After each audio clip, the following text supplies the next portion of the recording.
Assalamualaikum warahmatullahi wabarakatuh. Alhamdulillahirabbil alamin wassalatu wassalamu ala asyrofil mursalin sayyidina maulana Muhammadin wa ala alihi washabbihi ajmain. Amma ba'du. Yang kita hormati bersama Bapak Profesor Dr. Rustono selaku rektor, yang saya hormati Haji Ahmad Sudi selaku ketua yayasan, Dr. Haji Lulu Eliana selaku wakil rektor, Bapak Suyanto dan Pak Tri Leksono yang saya hormati, semua teman-teman di Universitas Veteran yang saya hormati. Judul yang kita pakai hari ini atau sore ini adalah muhasabah dan munajat kebangsaan. Saya cerita sedikit tentang tag resminya kebangsaan. Jadi kalau dalam bahasa Arab, kebangsaan atau komunitas itu disebut al-mustama'. Dulu Rasulullah SAW pernah mengingatkan kita semua akan hak bertetangga atau hak bersosial. Ada satu orang yang punya 3 hak, yaitu dia seorang muslim, berarti saudara seagama. Dia kerabat Anda, berarti saudara karena kerabat unsur genetik. 3, karena dekat. Sehingga tetangga yang seperti ini punya 3 hak, yaitu hak satu agama, satu kerabat, dan satu komunitas. Kedua, yang punya 2 hak, yaitu dekat dan seagama tapi tidak keluarga. Terus ketiga, yang punya 1 hak, yaitu atas nama mereka dekat meskipun beda agama. Sehingga dari dulu Islam tidak pernah bermasalah ketika berteman sama non-muslim, sama komunitas yang macam-macam. Karena ketika kita bertetangga, siapapun dia itu punya 1 hak untuk kita berbuat baik sebagai atas nama tetangga, disebut hakul jar. Lalu lama-lama ada komunitas yang bernama negara, baik bersistem republik maupun bersistem kerajaan atau dengan sistem-sistem yang lain, yang mengharuskan kita bersosialisasi secara baik.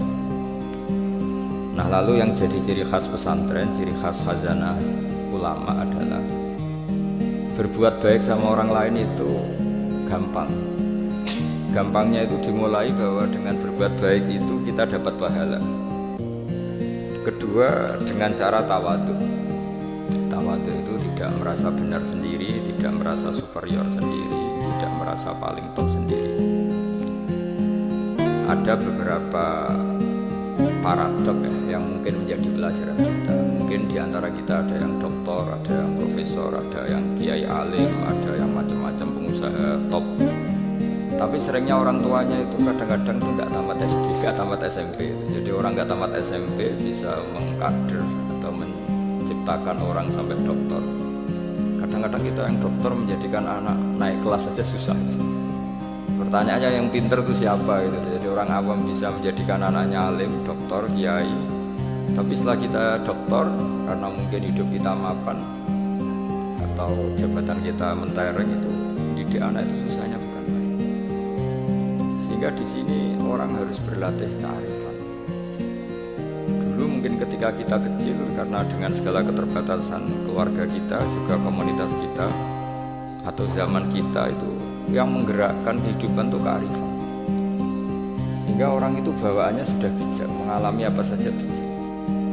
Misalnya nggak punya uang, ya tetap punya harapan. Tapi kalau sekarang nggak, belum sudah ditabungkan, diasuransikan, sehingga orang itu kepercayaan sama materi itu luar biasa, bergantung sama materi. Dan itu awal dari masalah ketika yang diangan-angan itu tidak ada, karena terlalu bergantung sama materi.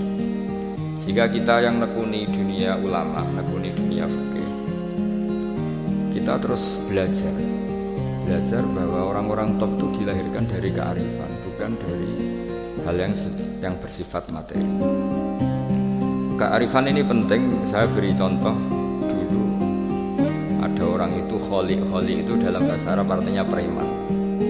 Itu dia preman sekali. Ketika Nabi Isa jalan-jalan dengan Hawariyin, kaum pilihan, bawaannya orang soleh itu mulai dulu itu menarik. meskipun bagi orang yang tidak soleh. Jadi saya ulang lagi, bawaannya orang soleh itu auranya menarik meskipun bagi yang tidak soleh. Singkat cerita, preman ini spontan ingin bergabung nderekno Nabi Isa dan Hawari ini. Tapi apa yang terjadi, si Hawari ini, pendereknya Nabi Isa itu mempercepat jalannya karena beliau nggak mau sejajar dengan preman tadi. Si preman melambatkan jalannya karena nggak ingin setara atau segaris dengan yang Hawari, karena merasa tidak soleh. Masa orang tidak soleh kok jalan bersama orang soleh, itu merasa nggak pantas. Nah, yang Hawariin merasa ingin cepat karena angkuhnya, nggak ingin jajar orang preman. Saat itu juga Allah memberi wahyu kepada Nabi Isa, wahai Isa, bilang ke santri kamu itu yang orang Hawariin, semua kebaikannya saya hapus, dan bilang sama yang preman itu semua keburukannya tak hapus. Yang satu dihapus kebaikannya karena angkuh, yang satu dihapus kejelekannya karena tawadhu. Kata Allah, liyasta'nifa al-amala, dua-duanya harus mulai dari nol untuk menjadi orang baik. Yang satu kehilangan semua kebaikannya, yang satu kehilangan semua keburukannya. Sehingga dari cerita-cerita kitab seperti ini di kitab Ihya, saya menyaksikan sendiri guru saya Kiai Haji Maimun Zubair, bapak saya, mulai cerita orang-orang soleh dulu. Itu bertetangga dengan siapapun nggak masalah. Karena ada orang yang sedang fasik, sedang preman, sedang itu dibahasakan sedang itu nggak ada jaminan kalau berakhir dengan seperti itu. Jadi bagian dari kearifan kiai-kiai berbangsa dan bernegara karena tidak pernah menstigmasi bahwa orang lain itu lebih buruk ketimbang kita.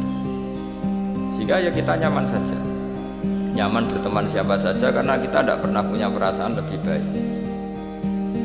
Nah, di sini kenapa para kiai itu fleksibel berteman berbagai kelompok, karena tidak pernah merasa lebih baik. Atau dalam bahasa terkenalnya disebut tawadhu. Jadi ketika orang merasa lebih baik, maka akan ada keangkuhan ini melahirkan sentimen ini lama-lama menjadikan sosial yang nggak sehat, bisa chaos.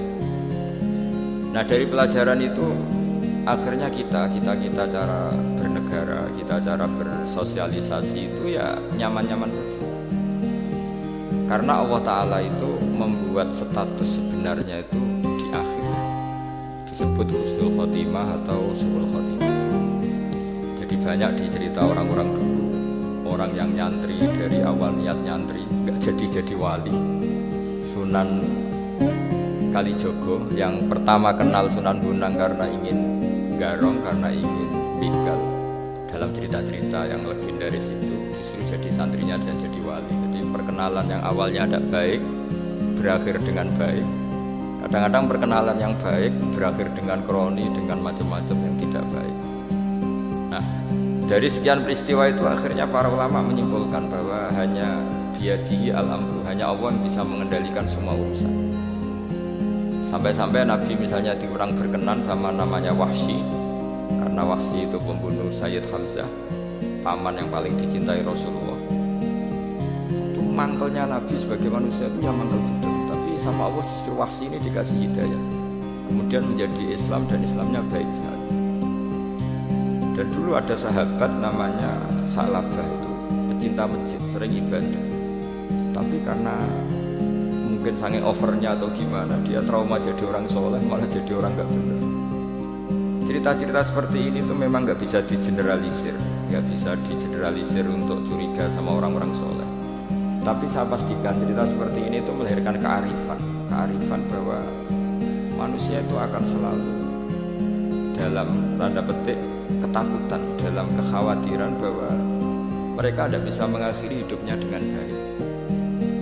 Sehingga di sini melahirkan kearifan, dan dari kearifan itu kita bernegara itu akan baik, karena kita tidak mungkin menstigmasi kelompok lain itu sangat buruk atau sangat bahaya atau ancaman, karena kita sama-sama punya kearifan untuk berkawan, bersosialisasi. Dalam kitab-kitab yang saya baca, ini karena acara kampus, muhasabah yang sebenarnya itu ya dimulai dari hal-hal seperti ini. Saya sering baca kitab namanya kitab Al-Hikam. Itu beri satu pemikiran besar bahwa yang kita kira baik itu ya orang lain. Jadi kiai kecil itu kan lakunya itu ya di acara-acara kecil itu. Ya kalau kiai besarnya datang pasti ini nggak keduman. Jadi acara manakipan kok kiai besar datang, wong jadi lakon itu benda ada acara gitu saja kok yang besar datang pasti jadi tidak laku. Ada acara seminar di SMP kok yang datang rektor Unifek itu kan terus nggak payu yang narasumber kecil-kecil. Jadi dibalik datang yang niatnya merakyat justru menutup atau memahjubkan orang-orang yang harusnya jadi aktor di situ.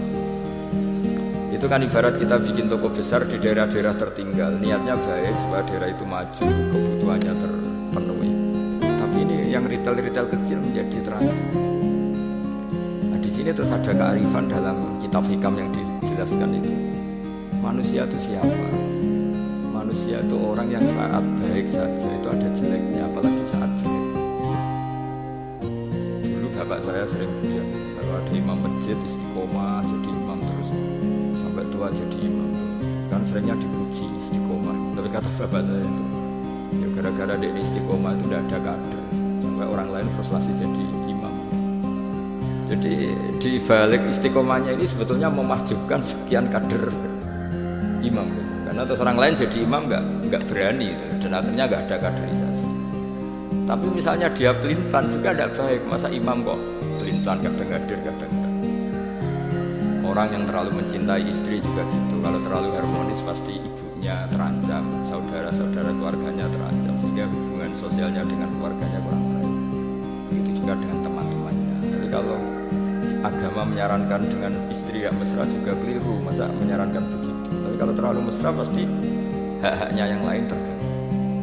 Nah ini yang disebut muhasabah. Muhasabah itu kata kitab hikam, kita harus mengevaluasi bahkan dalam hal-hal yang tadi yang baik. Termasuk dalam kitab itu dijelaskan bahkan minta surga saja atau minta neraka itu ya kadang-kadang kurang baik. Bukan karena mintanya yang kurang baik begini. Orang soleh, ini cerita orang soleh. Nanti orang-orang yang soleh itu kalau ketemu Allah itu masih digojlok, masih agak-agak disalahkan. Kenapa kamu ibadah terus? Gusti karena saya ingin masuk surga. Yang satu ditanya, kenapa kamu ibadah serius? Karena saya takut masuk neraka. Akhirnya Allah ngendikan masyhur itu dalam hadis. Laulam akhluk jannatan wala naron, alam akun ahlan an uto'a. Lalu andaikan saya tidak bikin surga atau neraka, lalu kamu tidak nyembah saya. Berarti kamu nyembah saya karena saya bikin surga, saya bikin neraka. Andaikan saya tidak bikin surga atau bikin neraka, berarti kamu tidak nyembah saya. Kaget orang soleh ini. Padahal Allah selalu Tuhan meskipun tidak bikin surga dan tidak bikin. Tapi orang bisa baik itu karena dimotivasi ada surga dan neraka. Tapi andaikan kita menyembah Allah karena surga karena neraka, problemnya lalu kalau Allah tidak bikin surga apa neraka, apa kita terus tidak baik, tidak menyembah Allah. Sehingga kalau di Quran itu ada fattakun nar, tapi ada fattakun ya ulil albab, takutlah kepada saya kalau kamu punya akal. Jadi takutnya bukan kepada tidak masuk surga atau takut masuk neraka, tapi takutnya pada Allah Subhanahu wa Ta'ala. Begitu juga hubungan kita dengan istri. Tidak muji istri itu gimana? Kita misalnya ditanya, kenapa kamu mencintai istri kamu? Karena dia cantik, karena dia baik. Sebenarnya kalimat itu bahayanya adalah berarti suatu saat Mas aku naik serayu kira seneng aku. Tapi kebetulan rata-rata istri ini diomongin gitu tuh bangga karena dipuji cantik. Padahal sebenarnya ini masalah. Kalau mencintai karena cantik, suatu saat pasti tidak cantik. Artinya apa? Apapun pilihan kata kita sebenarnya ada banyak masalah. Karena tadi menurut kitab hikam, manusia itu siapa? Orang yang saat baik saja itu ada jelek. Kalau kamu mencintai seseorang karena dia baik, berarti suatu saat kalau tidak baik kamu tidak cinta. Bukan karena kemanusiaan. Kalau kamu menyembah Allah karena surga, andaikan Allah tidak bikin surga, berarti kamu tidak menyembah Allah. Padahal enggak, kita menyembah Allah meskipun andaikan Allah tidak bikin surga, tidak bikin apa? Neraka. Nah, evaluasi seperti ini itu dibutuhkan muhasabah karena kita bernegara sampai sebaik ini itu barokahnya ilmu, barokahnya tawadu. Tawadu itu tidak pernah menvonis bahwa kelompok lain atau orang lain itu lebih baik ketimbang kita. Saya punya contoh, saya punya santri banyaklah cerita-cerita seperti ini yang tidak pati alim, barokahnya tidak alim.